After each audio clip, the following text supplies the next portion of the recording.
ঘুমাচ্ছেন।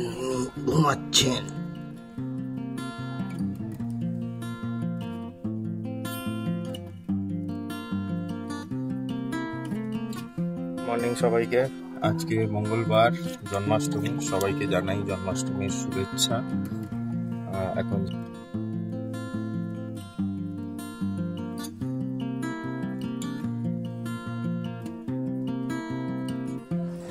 Hello everyone, you are watching Asansol blogger Shrabani. যে যেখান থেকে দেখছো আশা করি খুব ঝাঁকানাকা এবং বিন্দাস আছো। কে কোথা থেকে দেখছো রাত্রি করে কমেন্ট করে দাও কে কোথা থেকে আজকে ঝাঁকানাকা ব্লগটা ওয়াচ করছো। তো সবার আগে সবাইকে জানাই শুভ জন্মাষ্টমী এবং নন্দোৎসবের অনেক অনেক শুভেচ্ছা তোমাদেরকে। আজকের দিনটা ফুললি ঝাঁকানাকা করে এনজয় করো। তোমাদের কৃষ্ণকে, তোমাদের গোপালকে সুন্দর করে সাজিয়ে। আমার মনে একটু খুব দুঃখ রয়ে গেছে, কারণ আমি কলকাতায় রয়েছি, সেই কারণে খুব দুঃখ। এই কারণেই এইবার প্রথম আমি যেই গোপালটা পেয়েছিলাম, মানে আমি যখন প্রেগনেন্ট ছিলাম তখন আমার পিসি আমাকে গোপালটা দিয়েছিল। তো ওই গপুকে আমি তো বাড়িতে নিয়ে গেছি, তোমরা জানো যারা আগে আমার ব্লগটা ফলো করো। তো আমি ভেবেই দেখেছিলাম যে এবছর সুন্দরভাবে দোলনা কিনবো, সুন্দর জামা কিনবো, সুন্দর ড্রেস কিনবো, কিনে গপু সোনাকে সুন্দর করে সাজিয়ে যেইটুকু ভোগ পারবো বানিয়ে দেবো। আর শাশুড়ি মা এবছর বাড়িতে ছিল, মানে এবছর প্রথমই হতো গপু সোনার জন্মাষ্টমী। তো ভেবেছিলাম যে ভোগ রান্না করে যদি দিতে পারি তাহলে দেখবো। এটা মনের ইচ্ছা ছিল, মনের ইচ্ছেটা আমার তো বুঝতেই পারছো এখানে রয়েছি বলে পূরণ হয়নি। আর এই বাড়ির পুজো বিশেষ কারণে শেয়ার করিনি, মা গতকাল পুজো করেছে আর আজকে আমার বাড়িতে আমার বড়মশাই পুজো করেছে, সেটা তোমাদের সাথে অবশ্যই দেখাবো। তার আগে তোমরা তাড়াতাড়ি করে কমেন্ট বক্সে জানাও যে আজকে কিভাবে দিনগুলো তোমরা সেলিব্রেশন করছো নন্দ উৎসবে, এবং কালকেও জন্মাষ্টমী অনেকে পালন করেছে, আজকেও পালন করেছো, সেগুলো কিন্তু জানাতে ভুলো না কে কিভাবে পালন করছো। তাছাড়া আজকে মঙ্গলবার ছিল, আমি ঘরের ঠাকুরকে, মানে এবাড়ির ঠাকুরকে পুজো দিলাম এবং আজকে মালপোয়াও দিলাম। মা যেটা আগের দিন কালকে বানিয়ে রেখেছিল, আলাদা করে তুলে রেখেছিল, সেটা পুজোতে দিলাম। তো এবাড়ির পুজোটা কেন কালকে দেখাইনি, কি বৃত্তান্ত, সেটা তোমাদেরকে অন্য ব্লগে জানাবো। বিশেষ কিছু প্রবলেম আছে বা ব্লগের শেষেও অথবা বলতে পারি তোমাদেরকে। তো এই হচ্ছে ঝাঁকানাকা ব্যাপার স্যাপার। কিন্তু আমার খুব ইচ্ছে ছিল সুন্দরভাবে গপু সোনাকে সাজাবো, জানি না কবে সেটা আমার ইচ্ছেটা পূর্ণ হবে। একটা দোলনা কেনার ছিল, লাভলা কিছুই হয়নি, কিছু করার নেই। ওইদিকে আমার গপু সোনা নাচন কোদর করছে, ঘুরে যাচ্ছে। আমি একটু আজকে শাড়ি পরেছি, শাড়ি পরাটা কেমন হয়েছে কমেন্ট বক্সে একটু তোমরা জানাবে। আমি এইভাবে শাড়িটা পরেছি। তো যে কোনো পুজোতে আমি বাড়িতে থাকলে কিন্তু অবশ্যই শাড়ি পরি, তোমরা যারা আমার ব্লগ ফলো করো। তো এখানে এটা মায়ের শাড়ি পরেছি। আর বিশেষ করে জুনিয়ার রোজ কি করে জানো, এই শাড়িটা এনে আমার গায়ের উপরে ফেলে দেয়। আমি যখন লাইভ করি এই শাড়িটা এনে লাইভের মানে গায়ের উপরে ফেলে দেয়। তো আনলাম চলো আজকে শাড়িটাই পরি। দাঁড়াও তোমাদেরকে জুনিয়ারকে দেখাচ্ছি। বাবা কাম হিয়ার, বাবা টাইটাই করবো সবাইকে।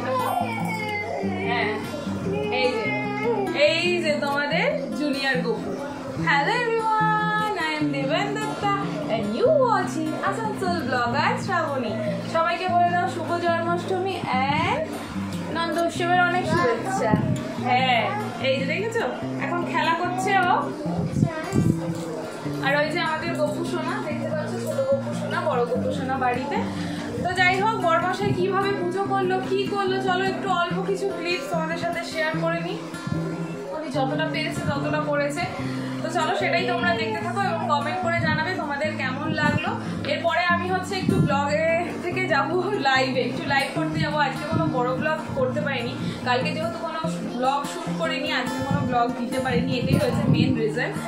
তো সেটা পরে তোমাদেরকে বলবো। তো চলো দেখতে থাকো, সঙ্গে থাকো। কেমন লাগলো আমার আসানসোলের বাড়ির গপু সোনার পুজো, আমার বড়মশাই যেটুকু করেছে সেটুকু তোমাদের সাথে শেয়ার করলাম, সেটা তোমরা দেখতে থাকো।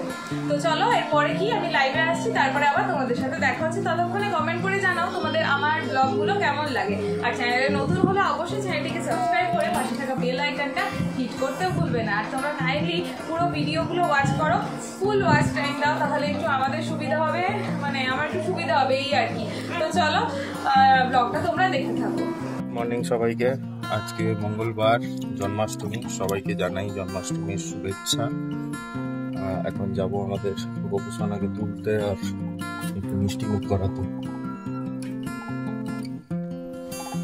এখনো ঘুমাচ্ছেন।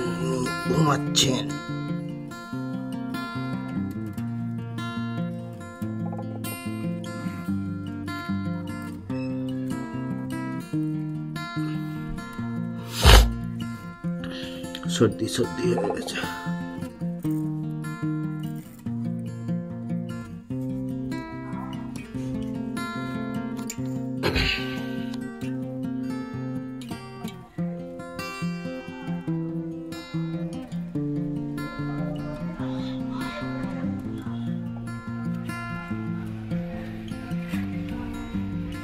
মা পরে সাজিয়ে দেবে।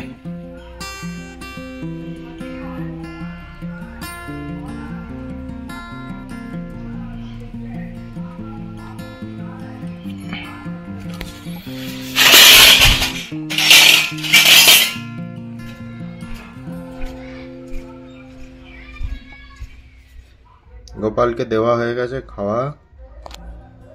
এই যে একটা মালপোয়া, একটা লাড্ডু। এখনো সাজানো হয়নি, সাজানো হবে। সাজানো হলে তোমাদেরকে পরে দেখানো হবে।